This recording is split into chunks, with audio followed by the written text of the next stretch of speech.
આકાશવાણી સમાચાર રીટા દવે વાંચે છે. સૌપ્રથમ મુખ્ય સમાચાર. દેશભરમાં આજે 75મા પ્રજાસત્તાક દિવસની ગૌરવભેર ઉજવણી કરાઈ. રાષ્ટ્રપતિ દ્રૌપદી મુર્મુએ નવી દિલ્હીના કર્તવ્ય પથ પર રાષ્ટ્રધ્વજ લહેરાવ્યો અને પરેડની સલામી ઝીલી.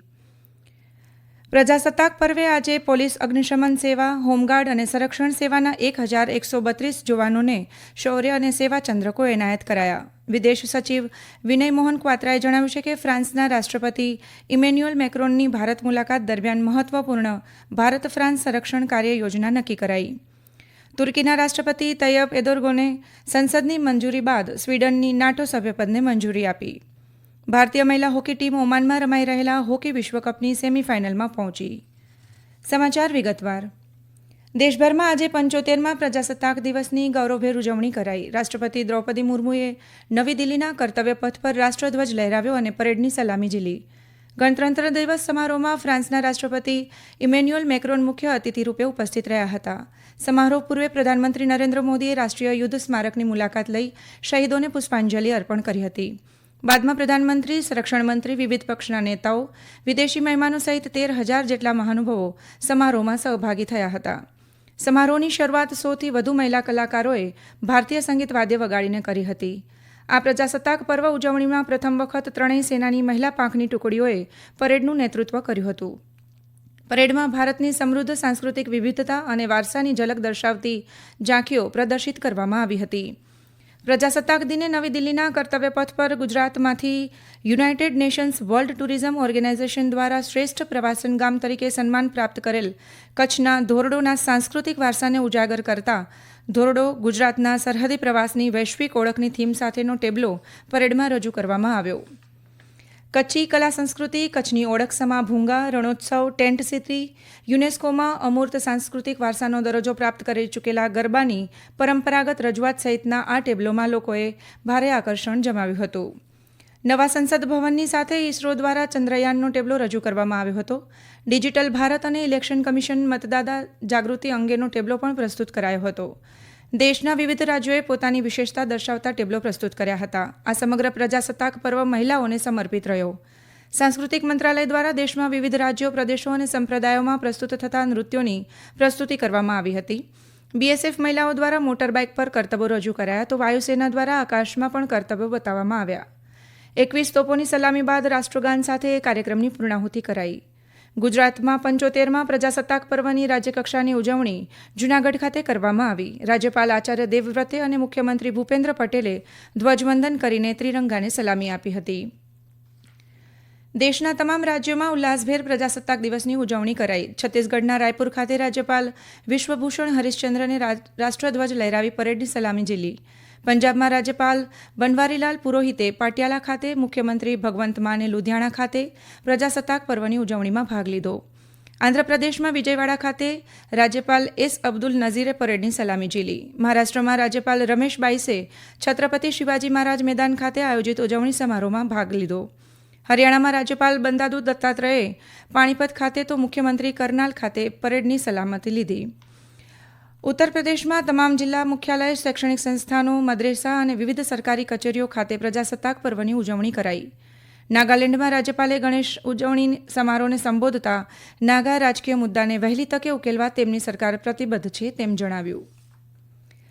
પ્રજાસત્તાક પૂર્વે આજે પોલીસ, અગ્નિશમન સેવા, હોમગાર્ડ અને સંરક્ષણ સેવાના 1132 જવાનોને શૌર્ય અને સેવા ચંદ્રક એનાયત કરવામાં આવ્યા.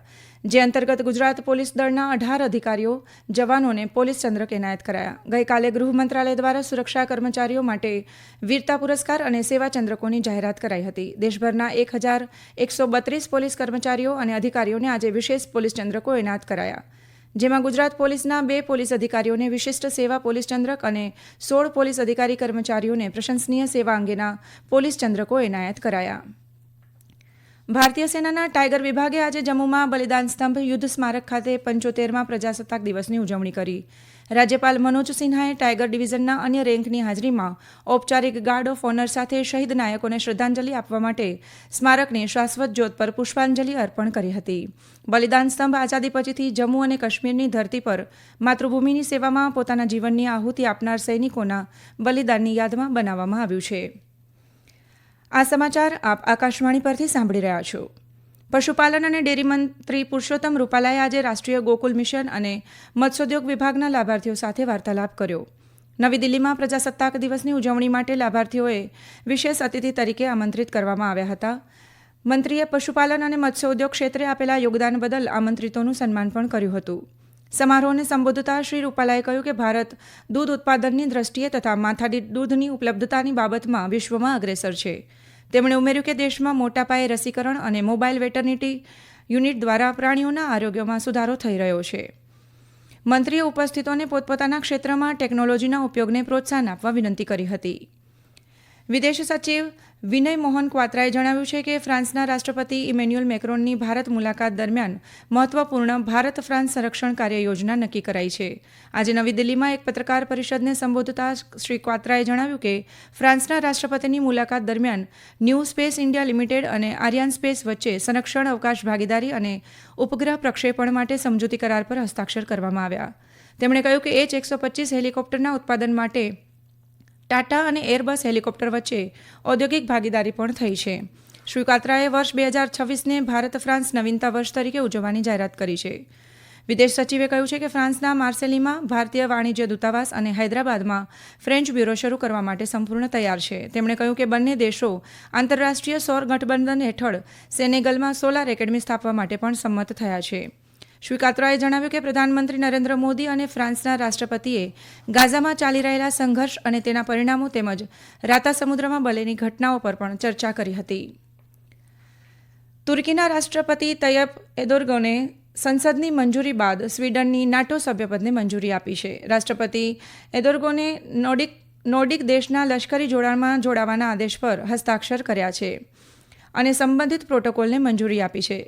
ઉલ્લેખનીય છે કે નાટોમાં નવા સભ્યને દાખલ કરવા માટે સંસ્થાના તમામ સભ્યોના સમર્થનની જરૂર છે. માત્ર હંગેરીએ હજુ સુધી તેને બહાલી આપી નથી.